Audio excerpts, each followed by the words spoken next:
Mi familia dijo que no necesitaban mi ayuda, así que dejé de ayudarlos. Estamos hartos de que hagas todo sobre ti, anunció mamá, deslizando un acuerdo escrito en el iPad que le compré. Esto te vincula solo a deberes de hermana, no más fingir ser su madre. Fírmalo. Mis hermanos, de 14 y 16 años, se quedaron detrás de ella, mirándome con cara de muerte. No eres tan importante, Carmen.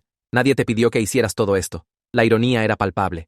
Mi infancia terminó a los 9 años porque me convertí en la madre que mis hermanos necesitaban, mientras nuestra madre real estaba ocupada abriendo las piernas para sus novios. Justo la semana pasada me preguntó cuándo mi hermana Ana finalmente se convertiría en mujer. Tuvo su periodo hace 3 años. Miré a los ojos a cada uno de ellos, todos llenos de derechos, y firmé con una sonrisa. Bueno, ¿por qué no lo dijeron antes? Si quieren que sea una hermana, entonces una hermana es lo que tendrán. Se sonrieron unos a otros como si hubieran ganado la lotería. A la mañana siguiente, desperté con la vuelta de la victoria de mamá. Todo ya está mucho mejor, le dijo a su nuevo novio en alta voz. Debería haber puesto el pie firme hace años. Mis hermanos flotaron por la casa eufóricos con su victoria, comiendo comida que preparé el domingo, usando ropa que lavé. Así es como funciona una familia real, anunció mamá a la casa. No la dictadura de Carmen. Fue entonces cuando decidí darles exactamente lo que querían. El lunes por la mañana me di mi primer desayuno de Starbucks y hasta probé la tendencia del rodillo de hielo. Mientras tanto, mamá descubrió por las malas que los adolescentes no se despiertan solos. Mi hermano Luis perdió su examen de primera hora. Ana apareció en el almuerzo con la ropa de ayer. Cabello un desastre, sin dinero para el desayuno. Mamá recibió una advertencia en el trabajo por llegar 2 horas tarde porque no sabía que existía la rutina matutina. El jueves, la casa contó su propia historia. Llegué a casa y encontré a mi hermano usando su uniforme de educación física en clases regulares porque toda otra camisa apestaba a sudor. Mamá estaba en el teléfono rogando a la compañía de servicios por una extensión. No sabía que las facturas tenían fechas de vencimiento. Oye, Carmen, dijo mi hermano casualmente como si fuéramos geniales. Favor rápido, ¿puedes comprarme desodorante cuando salgas? Lo siento, eso suena como traspasar mis límites de hermana. Vamos, hermana, no seas mezquina. ¿Mezquina? Saqué el acuerdo en mi teléfono. Esto específicamente dice solo deberes de hermana. Comprarte cosas suena como ser madre. Se fue murmurando algo sobre que era dramática. El olor lo siguió por otra semana. El sábado fue el recital de orquesta de Ana. Vi desde la audiencia mientras subía al escenario, en un vestido arrugado y manchado, el elegante que usualmente llevaba a la tintorería. Los padres susurraban, los niños señalaban. Cuando su maestra le preguntó después a mamá sobre la situación del código de vestimenta, intervine lo suficientemente alto para que todos escucharan. Oh, tuvimos una reestructuración familiar, expliqué alegremente. Estaba sobrepasando límites manejando su ropa de concierto. Así que ahora mamá está a cargo por primera vez. ¿Verdad, mamá? La cara de mamá se puso blanca mientras otros padres se voltearon a mirar. Estamos reorganizando las cosas. Me hizo firmar un acuerdo, agregué útilmente, mostrándole a la maestra. Ya no se me permite sustituir como su madre. Solo una hermana. No más dictadura de Carmen.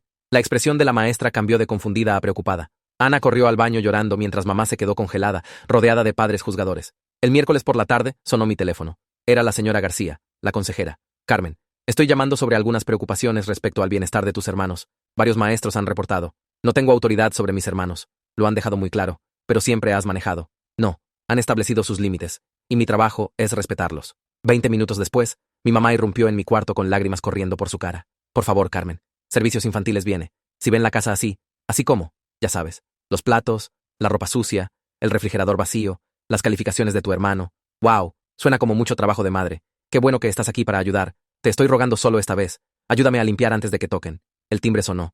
Ambas nos congelamos. La mujer tocó. Hola, señora Williams. Servicios de Protección Infantil. Hemos recibido múltiples reportes preocupantes. Mamá me miró con puro pánico. Sonreí dulcemente. A través de la puerta, vi los ojos de la trabajadora social escanear el desastre. Platos enmoheciéndose en el fregadero, basura desbordándose, mi hermano en el mismo uniforme de educación física del lunes. Atravesó la puerta, y toda su cara cambió. El olor la golpeó primero. Pude darme cuenta por cómo se arrugó su nariz. Entonces sus ojos se abrieron, observando la cocina con cosas verdes peludas creciendo en platos apilados por todas partes y bolsas de basura amontonadas contra la pared con moscas zumbando alrededor. Luis estaba ahí en esa misma camisa de educación física sucia de hace 5 días, con enormes manchas amarillas bajo los brazos. La trabajadora social sacó su tablet inmediatamente y comenzó a tomar fotos de todo. Mamá simplemente se quedó ahí parada congelada como una estatua, mientras la cámara hacía clic una y otra vez. La mujer caminó por la sala tomando más fotos de las cajas de pizza en el suelo y la montaña de ropa sucia cubriendo el sofá. Abrió el refrigerador y retrocedió cuando vio que estaba completamente vacío, excepto por un contenedor mohoso de algo que solían ser sobras. Mamá finalmente salió de su trance y comenzó a hablar muy rápido. Esta es solo una mala semana.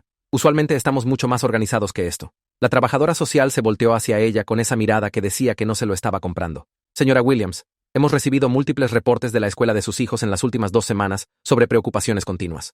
Abrió algo en su tablet. Su hijo ha estado usando la misma ropa por días. Su hija apareció en su recital con vestimenta inapropiada. Ambos niños se han quejado de hambre a sus maestros. La boca de mamá se abría y cerraba como un pez. Necesito hablar con cada niño por separado, comenzando con Carmen. Señaló la mesa del comedor que estaba realmente limpia porque había estado haciendo mi tarea ahí. Mamá comenzó a seguirnos, pero la mujer levantó su mano. En privado, señora Williams. Nos sentamos, y me dio esa mirada suave. Carmen, entiendo que ha habido algunos cambios en su hogar recientemente. Saqué mi teléfono y le mostré el acuerdo guardado en mis fotos. Mi mamá me hizo firmar esto hace 2 semanas. Sus cejas se alzaron mientras lo leía. ¿Te forzó a firmar esto? Asentí. Dijo que estaba haciendo todo sobre mí misma y que necesitaba apegarme solo a deberes de hermana. La mujer escribió notas en su tablet. ¿Qué hacías exactamente antes de este acuerdo? Respiré profundo. Todo. Me miró. ¿Puedes ser más específica? Entonces, comencé a enumerar todo. Los despertaba cada mañana a las 6:30, hacía desayuno, empacaba almuerzos, me aseguraba de que tuvieran ropa limpia, ayudaba con tarea cada noche, cocinaba cena, hacía toda la ropa sucia, pagaba las facturas en línea porque mamá no entiende la computadora, programaba sus citas médicas, iba a conferencias de padres y maestros cuando mamá estaba muy ocupada. Los dedos de la trabajadora social volaron por la pantalla de su tablet. ¿Cuánto tiempo has estado haciendo todo esto? Hice las cuentas en mi cabeza. Desde que tenía 9 años. Dejó de escribir. 9 años. Asentí. Mamá tenía un nuevo novio al que no le gustaban los niños, así que se iba mucho. La mujer preguntó sobre cosas específicas y le conté todo. Cómo le enseñé a Ana sobre su periodo cuando le llegó porque mamá ni se dio cuenta. Cómo tuve que falsificar la firma de mamá en formularios de permiso porque nunca se acordaba. Cómo aprendí a cocinar de videos de YouTube porque no podíamos permitirnos comida para llevar cada noche, y mamá solo sabía hacer cereal. Pidió ver a Ana después, y mi hermana entró con el cabello todo enredado y usando una camisa con manchas de comida al frente. La trabajadora social le preguntó cómo habían estado las cosas últimamente, y Ana simplemente rompió en llanto. Tengo tanta hambre todo el tiempo, sollozó.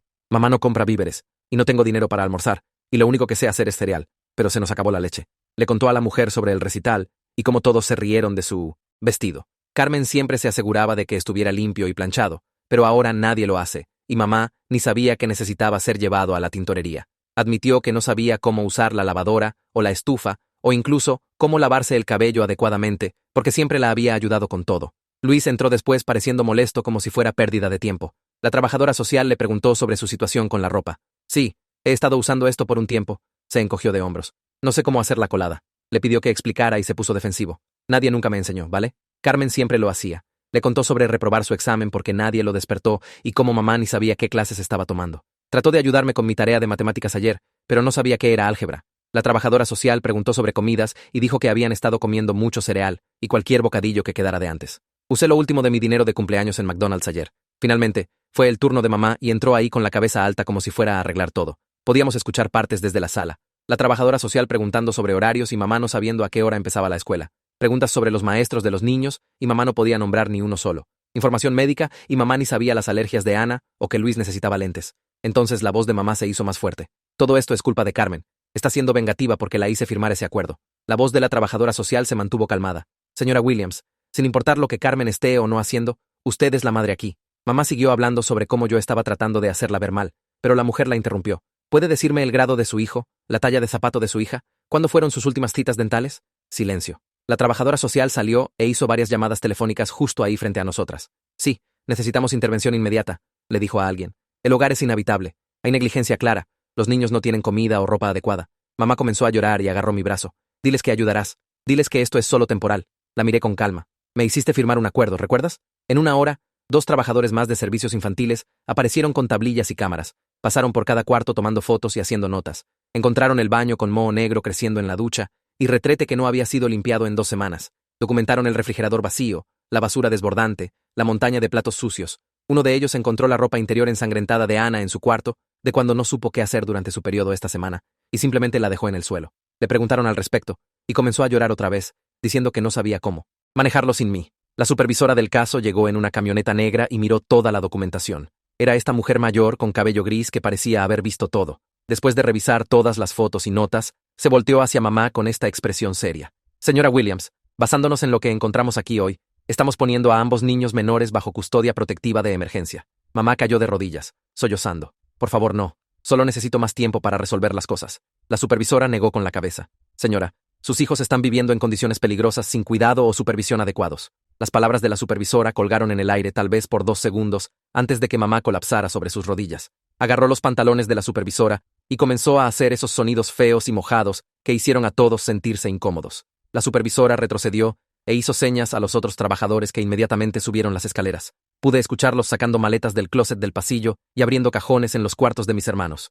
Ana corrió tras ellos, gritando que no podían tocar sus cosas, pero uno de los trabajadores gentilmente bloqueó su camino y explicó que solo estaban empacando algo de ropa. Luis se quedó congelado en la puerta de la sala como si su cerebro no pudiera procesar lo que estaba pasando. Su cara pasó de confundida a enojada a asustada en aproximadamente 10 segundos. Los trabajadores regresaron con 2 bolsas pequeñas que se veían patéticas, considerando que contenían todo lo que mis hermanos tendrían por quién sabe cuánto tiempo. Ana estaba llorando completamente ahora con mocos corriendo por su cara y todo su cuerpo temblando. Siguió mirándome como si se suponía que arreglara esto, pero solo me quedé sentada con las manos dobladas. Luis finalmente salió de su congelamiento y comenzó a discutir con la supervisora sobre cómo todo esto era un malentendido. Explicó con calma que la decisión estaba tomada y necesitaban venir con ella ahora. Mamá de repente se lanzó hacia mí y agarró mi brazo tan fuerte que sus uñas se clavaron en mi piel. Por favor, Carmen, solo diles que ayudarás. Su cara estaba a centímetros de la mía y pude oler el café en su aliento. Diles que te harás cargo de todo como siempre haces. Gentilmente quité sus dedos de mi brazo uno por uno. Me hiciste firmar un acuerdo de que no los criaría más. Comenzó a sacudirme y gritar que estaba siendo cruel, pero la supervisora la apartó. La trabajadora social se volteó hacia mí mientras las otras lidiaban con mamá. Carmen, dado que tienes más de 18, no es necesario que vengas con nosotras, pero ¿tienes un lugar seguro donde quedarte? Asentí, y le dije que ya había arreglado quedarme con mi amiga Sara y había estado planeando mudarme de todas formas. Se veía aliviada, y me dio su tarjeta en caso de que necesitara algo. Los trabajadores comenzaron a caminar a Ana y Luis hacia la puerta, y fue entonces cuando todo explotó. Ana se volteó y me gritó que todo esto era mi culpa. Hiciste esto a propósito. Su voz estaba tan aguda que se quebró. Querías que nos llevaran. Luis solo me miró con esa mirada que nunca había visto antes. Era como si finalmente entendiera que las acciones tienen consecuencias, y no le gustaba para nada. Los cargaron en una camioneta negra mientras mamá corrió tras ellos, rogando por un minuto más. La supervisora tuvo que bloquearla físicamente para que no entrara al vehículo. Vi desde la ventana mientras la camioneta se alejaba con las caras de mis hermanos presionadas contra el vidrio trasero. Mamá se quedó en la entrada por otros 20 minutos, solo mirando donde había estado el carro. Empaqué mi propia bolsa y llamé a Sara para que viniera por mí. Su mamá me recogió una hora después y no hizo preguntas cuando vio mis ojos hinchados. Esa noche, me senté en la cama de Sara mientras mi teléfono zumbaba sin parar. Mamá había llamado 17 veces y dejado 8 mensajes de voz. Los primeros 3 eran ella gritando que había arruinado todo. Los siguientes 2 eran ella llorando y rogándome que regresara a casa y la ayudara a recuperarlos. Los últimos 3 alternaban entre culparme y disculparse y luego culparme otra vez. Apagué mi teléfono y traté de dormir, pero seguía viendo la cara de Luis cuando finalmente entendió lo que estaba pasando. La mamá de Sara me hizo desayuno la mañana siguiente y estaba sirviendo panqueques cuando escuchamos golpes en la puerta principal. Mamá estaba ahí pareciendo que no había dormido con el cabello parado y el maquillaje de ayer corrido bajo los ojos. Sé que está aquí. Empujó al papá de Sara y me encontró en la cocina. Te vienes a casa ahora mismo y vamos a arreglar esto. El papá de Sara se puso entre nosotras y le dijo que necesitaba irse. Mamá comenzó a gritar sobre cómo yo era su hija y ella podía hacerme regresar a casa.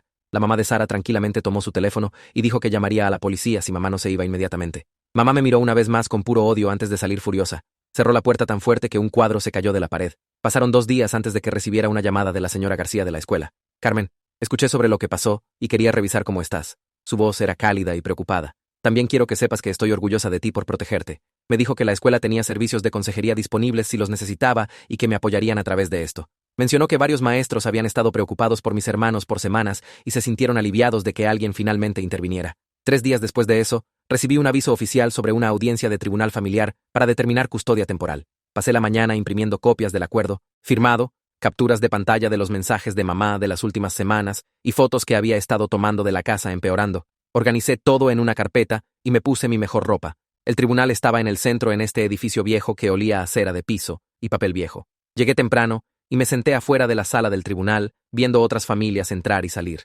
Mamá apareció 15 minutos tarde, usando la misma camisa arrugada de hace 3 días. Su cabello estaba grasoso y recogido en una cola desordenada. Tenía ojeras y seguía revisando su teléfono como si estuviera esperando a alguien. Me di cuenta de que su novio debía haberse ido cuando las cosas se pusieron serias porque estaba completamente sola. El alguacil nos llamó y la jueza era esta mujer mayor con cabello gris y lentes en una cadena alrededor del cuello. Revisó el reporte de servicios infantiles primero, leyendo partes en voz alta sobre la condición de la casa y las declaraciones de los niños. Entonces le preguntó a mamá sobre sus capacidades de crianza. Mamá comenzó fuerte, diciendo que había estado abrumada, pero estaba lista para hacerlo mejor. La jueza le hizo preguntas específicas sobre las necesidades médicas de Ana. Mamá se quedó en blanco y ni siquiera pudo recordar qué medicamentos tomaba Ana para sus alergias. La jueza preguntó sobre el plan de acomodación de aprendizaje de Luis que la escuela había enviado a casa múltiples veces. Mamá ni sabía que tenía uno. La jueza miró a mamá por un largo momento antes de voltearse hacia el alguacil y pedirle que trajera a Ana y Luis a sus oficinas. Ambos se levantaron pareciendo confundidos y la siguieron a través de la puerta de madera pesada detrás del estrado. Mamá siguió retorciendo sus manos y mirándome como si pudiera arreglar esto de alguna manera. Pasaron 20 minutos con solo el sonido del reloj del tribunal haciendo tic-tac. Cuando la puerta finalmente se abrió, Ana salió primero con ojos rojos y no quiso ni mirar en mi dirección. Luis la siguió pareciendo pálido y sacudido, como si alguien le hubiera dicho que Santa no era real. Se sentaron de vuelta en sus asientos y la jueza tomó otros 5 minutos escribiendo notas antes de finalmente hablar. Explicó que basándose en la inspección del hogar, las declaraciones de los niños y la clara falta de conocimiento básico de crianza de mamá, estaba ordenando que ambos niños permanecieran en cuidado de crianza. Mamá necesitaría completar un curso de crianza de 12 semanas y sesiones de terapia individual. También tendría que pasar inspecciones regulares del hogar antes de que el tribunal siquiera considerara devolver la custodia. Mamá comenzó a sollozar tan fuerte que el alguacil tuvo que decirle que se calmara. Justo en medio de la jueza explicando el horario de visitas, el teléfono de mamá comenzó a sonar. Luchó para silenciarlo, pero pude ver el número de su trabajo en la pantalla. El teléfono sonó otra vez 30 segundos después. La jueza le dijo que podía salir a contestar si era una emergencia. Mamá respondió en el pasillo, pero todos pudimos escucharla a través de la puerta. Su jefe le estaba diciendo que sus ausencias excesivas en las últimas 2 semanas significaban que tenían que despedirla. Trató de explicar sobre el caso del tribunal, pero dijeron que ya había usado todos sus días de enfermedad y vacaciones. Mamá regresó pareciendo como si la hubieran golpeado en el estómago. La jueza concluyó, fijando la próxima fecha de audiencia para 3 meses, y nos despidió. Salí primero y me dirigía al estacionamiento cuando escuché a alguien gritando mi nombre. Una mujer con cabello gris y la misma nariz de mamá caminaba hacia mí. Era la hermana de mamá, la tía que no había visto desde que tenía tal vez 10 años. Dijo que había escuchado todo de una prima y vino a ver si realmente era tan malo como decía la gente. Me dijo que no tenía idea de que las cosas habían llegado tan lejos y se sentía terrible por no haber revisado más. Su casa tenía un cuarto extra y quería que fuera a quedarme con ella. Le agradecí, pero expliqué que necesitaba enfocarme en mi propia vida, ahora después de pasar 9 años criando a mis hermanos. Asintió como si entendiera y me dio un papel con su número de teléfono, diciendo que llamara si cambiaba de opinión. Mamá pasó junto a nosotras sin decir nada, solo lanzándome una mirada llena de odio. Pasó una semana y estaba en mi trabajo en la librería cuando mi compañera mencionó haber visto a Luis en el supermercado con una pareja mayor. Dijo que se veía miserable y estaba discutiendo con ellos sobre algo. Más tarde ese día, recibí un mensaje de uno de los amigos de Luis diciendo que estaban en diferentes hogares de crianza en lados opuestos de la ciudad. Luis aparentemente estaba luchando con todas las reglas como horarios fijos de dormir y horarios de quehaceres. El amigo dijo que Luis siguió quejándose de tener que pedir permiso para todo, cuando yo solía manejar las cosas sin hacer gran cosa de ello. 2 días después, recibí un correo de la maestra de orquesta de Ana. Quería hacerme saber que Ana tuvo que abandonar el programa porque su familia de crianza vivía a 45 minutos de la escuela. La maestra escribió que estaba muy triste de perder a una estudiante tan talentosa y se preguntaba si había alguna forma de resolver algo. Escribí de vuelta explicando que ya no era la tutora de Ana y tendría que contactar a servicios infantiles al respecto. La maestra respondió diciendo que entendía, pero era una lástima porque Ana tenía potencial real. Ese fin de semana, estaba haciendo tarea cuando mamá me llamó llorando. Acababa de terminar su primera clase de crianza y no podía creer cuánto no sabía. Habían pasado 2 horas solo en los básicos de desarrollo infantil y se dio cuenta de que ni siquiera sabía qué era normal para un niño de 14 y 16 años. Dijo que el instructor pidió a todos que compartieran su rutina matutina con sus hijos, y era la única que no tenía una. Me rogó que la ayudara a entender algunas de las cosas que estaban enseñando, pero le dije que eso derrotaba todo el propósito de las clases. Me colgó. Comencé a enfocarme en mi propia vida por primera vez desde que tenía 9 años. Conseguí más horas en la librería y comencé a ahorrar dinero para la universidad. Descubrí que aún podía aplicar para admisión de primavera en la escuela estatal y comencé a trabajar en mis ensayos de aplicación. Uno de mis compañeros de trabajo mencionó un grupo de apoyo para personas que habían sido parentificadas de niños y decidí revisarlo. La reunión era en un sótano de iglesia los martes por la noche. Había otras 8 personas ahí, todas de diferentes edades. La facilitadora nos hizo sentarnos en círculo y compartir un poco sobre nuestras situaciones. Una mujer habló sobre criar a sus 4 hermanos menores, mientras su mamá trabajaba 3 empleos. Un chico de mi edad describió cuidar a su hermana discapacitada desde que tenía 7 años, porque sus padres no podían manejarlo. Otra chica había estado manejando las cuentas y citas de su familia desde la secundaria porque sus padres no hablaban bien inglés. Cuando fue mi turno, les conté sobre el acuerdo y todo lo que pasó después. Nadie se veía sorprendido o me juzgó por dejar que mis hermanos fueran a cuidado de crianza. La facilitadora dijo que lo que había experimentado no era normal y no era mi culpa. Explicó que la parentificación es una forma de abuso, aun cuando no se sienta así. Escuchar las historias de otras personas me hizo darme cuenta de qué tan arruinada estaba realmente mi infancia. Todos hablaron sobre la culpa que sintieron cuando finalmente pararon de cuidar a todos los demás. Una mujer dijo que le tomó años de terapia entender que merecía tener su propia vida. El grupo me dio libros para leer y sitios web para revisar sobre recuperarse de la parentificación. Esa misma noche, mi teléfono vibró con un mensaje de un número desconocido, preguntando si podía dejarlo entrar a la casa para agarrar sus cosas, ya que mamá no contestaba su teléfono. El mensaje decía que era el novio de mamá, y solo necesitaba su ropa de trabajo y laptop. Miré el mensaje por unos 2 segundos antes de bloquear el número completamente. 3 semanas pasaron arrastrándose conmigo, estableciéndome en una rutina en la casa de mi amiga, yendo al trabajo en la librería, asistiendo a las reuniones del grupo de apoyo, y realmente durmiendo toda la noche por primera vez. Entonces un martes por la tarde, mientras me hacía un sándwich en la cocina de mi amiga, escuché golpes fuertes en la puerta principal. La mamá de mi amiga la contestó, y escuché la voz de Luis, desesperada y temblorosa, rogando hablar conmigo. Estaba ahí con ropa sucia y una mochila que se veía demasiado pesada para él, sus ojos rojos e hinchados de tanto llorar. Comenzó a hablar rápido sobre cómo ya no podía soportar el hogar de crianza, cómo tenían todas estas reglas sobre tiempo de pantalla y quehaceres y revisiones de tarea, cómo lo hacían acostarse a las 10 cada noche, como si aún estuviera en primaria. Siguió diciendo que yo lo entendía mejor que nadie, y rogándome que lo dejara quedarse solo unas noches, hasta que resolviera algo. La mamá de mi amiga me miró con esa mezcla de preocupación y confusión, mientras Luis siguió suplicando, diciendo que dormiría en el suelo, y no comería mucho, y ayudaría con los quehaceres.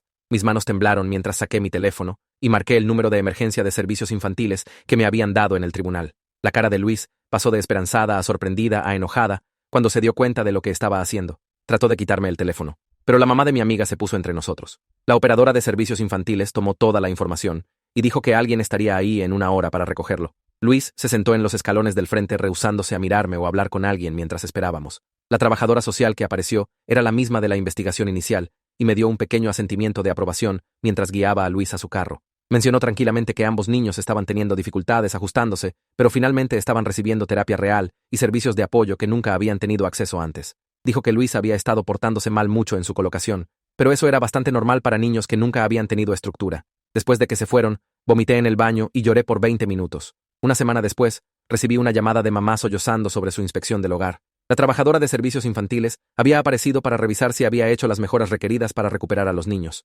Mamá dijo que la trabajadora echó un vistazo a la cocina con platos aún apilados y comida echándose a perder en el mostrador, y comenzó a escribir notas inmediatamente.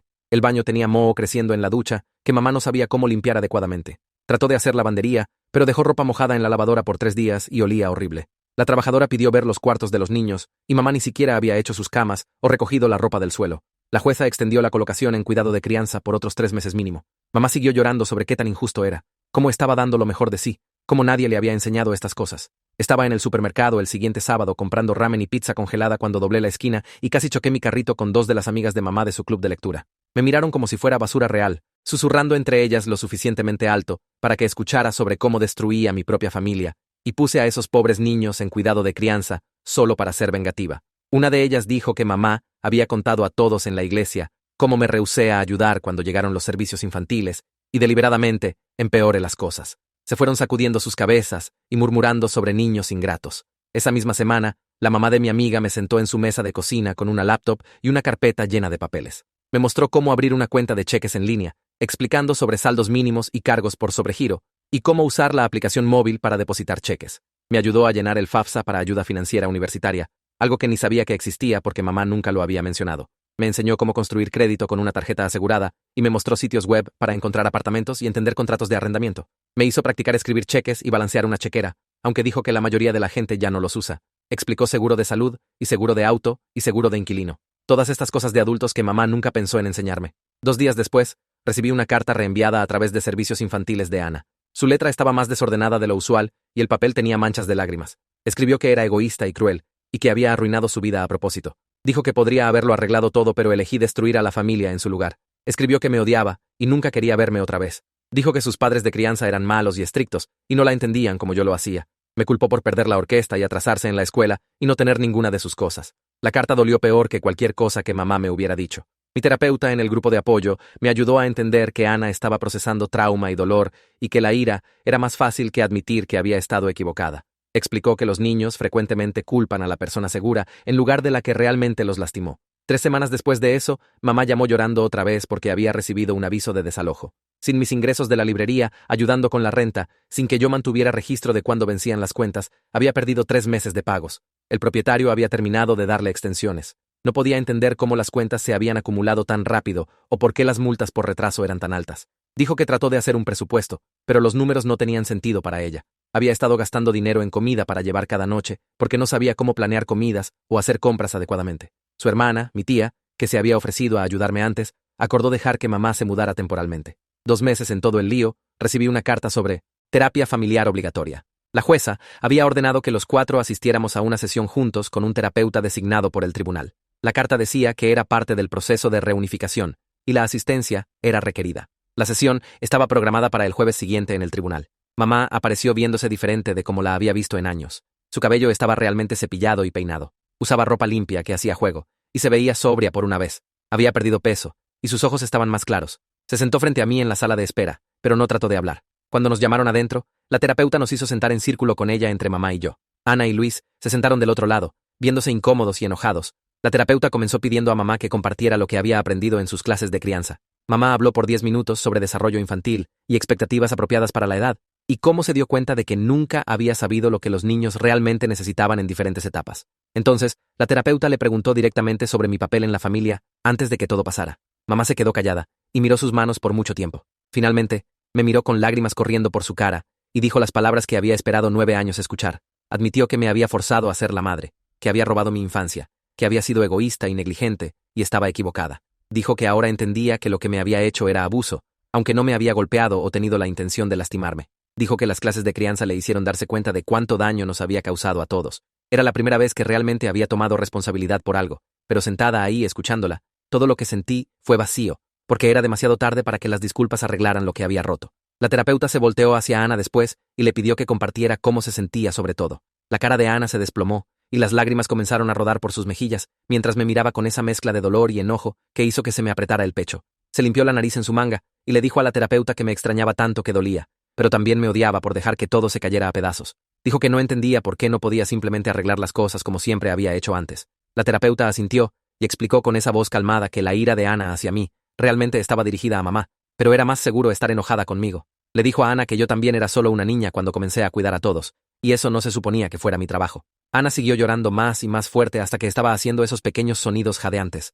La terapeuta le dio pañuelos y esperó a que se calmara antes de voltearse hacia Luis. Mi hermano se sentó, ahí escarbando un hoyo en sus jeans, y no quiso mirar a nadie. La terapeuta le preguntó 3 veces antes de que finalmente murmurara que sabía que lo que me habían hecho estaba mal. Dijo que sabía que yo básicamente los estaba criando mientras mamá no hacía nada, pero no quería renunciar a tener a alguien haciendo todo por él. Me miró por tal vez 2 segundos y dijo, perdón, pero pude decir por su voz que principalmente solo lamentaba que su vida fácil hubiera terminado. La terapeuta escribió notas en su tablilla por lo que se sintió como una eternidad antes de mirarnos a todos. Recomendó que todos continuáramos con terapia separada antes de tratar de ser una familia otra vez. Dijo que mamá necesitaba probar que realmente podía ser madre, y yo necesitaba tiempo para descubrir quién era sin cuidar a todos. Mamá asintió y prometió que haría lo que fuera necesario para recuperar a los niños, mientras dejé en claro que no regresaría sin importar qué. La sesión terminó con la terapeuta programando citas individuales para todos y recordándonos que sería un proceso largo. 2 semanas después de esa sesión, llegué a casa de mi trabajo para encontrar un sobre grueso de la Universidad Estatal esperándome.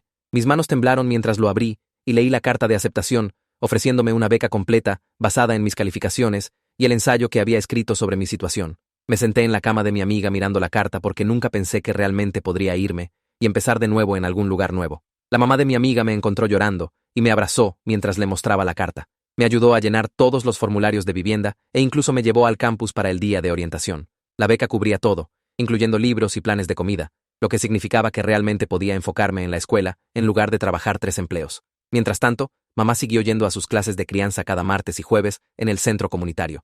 Me llamó una vez para decir que había pasado su primera prueba sobre hitos de desarrollo infantil. Pude escuchar en su voz que estaba orgullosa de sí misma por aprender a qué temperatura lavar ropa y cómo revisar si la carne estaba bien cocida. 6 semanas después de que los niños fueron puestos en cuidado de crianza, pasó su segunda inspección del hogar en la casa de mi tía. La jueza revisó todos sus reportes de progreso y aprobó visitas supervisadas con Ana y Luis, comenzando el siguiente sábado. Mamá apareció 15 minutos tarde a la primera visita porque se perdió encontrando el centro de supervisión. La trabajadora social tuvo que recordarle 2 veces sobre las reglas, como no discutir el caso o hacer promesas sobre cuándo regresarían a casa. Ana pasó la mayor parte de la hora mostrándole a mamá su tarea de matemáticas mientras Luis jugaba en su teléfono y apenas hablaba. La segunda visita fue mejor con mamá, recordando traer bocadillos, pero olvidó que Ana era alérgica a los cacahuates y trajo sándwiches de mantequilla de cacahuate y mermelada. En la tercera visita, apareció a tiempo con bocadillos seguros, pero no pudo ayudar a Luis con su proyecto de historia porque no sabía nada sobre la guerra civil.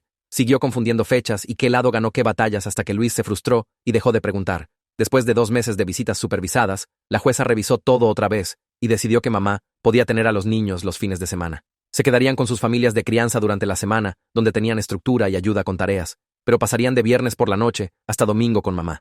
El primer fin de semana, Mamá los recogió 2 horas tarde porque olvidó a qué hora terminaba la escuela. No sabía que Ana tenía práctica de orquesta los sábados o que Luis tenía trabajo en el supermercado los domingos por la mañana. Pasaron 3 meses con este horario, y mamá lentamente se hizo mejor recordando sus horarios, aunque aún se equivocaba a veces. La jueza decidió que el arreglo estaba funcionando lo suficientemente bien para continuar. Los niños tenían estabilidad durante la semana con padres de crianza que sabían cómo ayudar con tareas y llevarlos a lugares a tiempo. Llegó agosto y empaqué todo lo que poseía en 2 maletas y una mochila para la universidad. Los padres de mi amiga me llevaron al campus y me ayudaron a cargar mis cosas al cuarto del dormitorio en el 3er piso. Mi compañera de cuarto ya estaba ahí desempacando lo que parecía toda su recámara de casa, incluyendo luces de hilo y almohadas decorativas. Se quejó de que su mamá ya había llamado 4 veces ese día para revisar si se estaba instalando. Está bien. Solo asentí porque no me podía relacionar con tener una mamá que se preocupara tanto. Esa primera semana de clases se sintió como entrar a un mundo diferente donde nadie conocía mi historia. Podía ser solo una estudiante universitaria normal preocupada por escoger clases y encontrar el comedor. 3 semanas en el semestre, recibí una notificación en Instagram de Ana. Me había enviado una foto de ella parada junto a una lavadora con un pie de foto, diciendo que su mamá de crianza le había enseñado cómo separar colores de blancos. No era mucho, pero aprecié que quisiera compartir este momento conmigo después de todo. Le di me gusta a la foto y comenté con un emoji de corazón. Un mes después, Luis me envió un mensaje en Facebook preguntando si podía revisar su ensayo de aplicación universitaria. Comenzó a escribir que necesitaba ayuda con la gramática, pero luego se detuvo y envió otro mensaje diciendo, no importa, porque recordó que ya no se suponía que ayudara. Ambos enviamos esos emojis de risa llorando, y algo sobre reconocer qué tan raro se había vuelto todo, hizo que se sintiera un poco menos pesado. Pasaron 2 meses con mamá, manteniendo el horario de fin de semana, y realmente apareciendo a tiempo más seguido que no. Los reportes de las trabajadoras sociales siguieron mencionando pequeñas mejoras como mamá,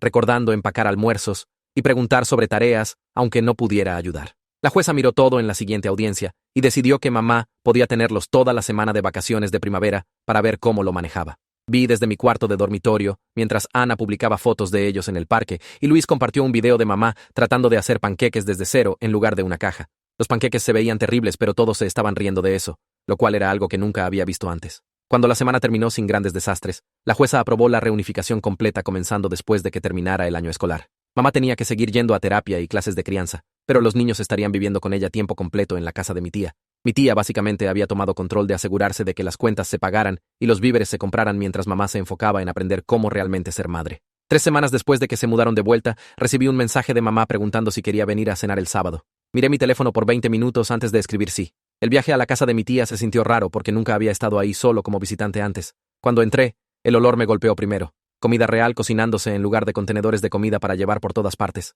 La sala tenía juguetes esparcidos, pero no la zona de desastre que solía ser. Mamá salió de la cocina usando un delantal que nunca había visto antes con harina en el cabello. Había hecho espagueti de frasco con pan de ajo del congelador, pero la mesa estaba puesta con platos reales y todos tenían servilletas. Ana me mostró su boleta de calificaciones después de la cena y señaló cada calificación como si fueran trofeos.